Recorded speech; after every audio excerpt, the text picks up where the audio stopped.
他也不会觉得累，我没有骗你，我才这样跟你讲。要稳定他们这个方式，因为本来如果他以后不要他们都做，是可以接受的，所以他也可以接受，他也可以接受，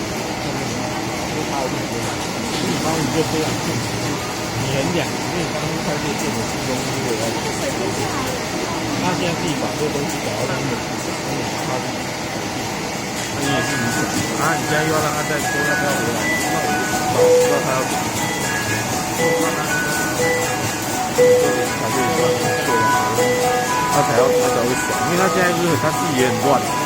他就想一些招式，你知道吗？那搞到最后你自己现在也抓到了，一下这样，一下又要这样，那你要回来，你本来就是回来原本的位置上，要不然你要去做人事大调动，然后全部人乱七八糟的，那这样会比较好。但我不知道会不会比较好，那别人会怎么去想说，哦，第一个小孩，那你可以。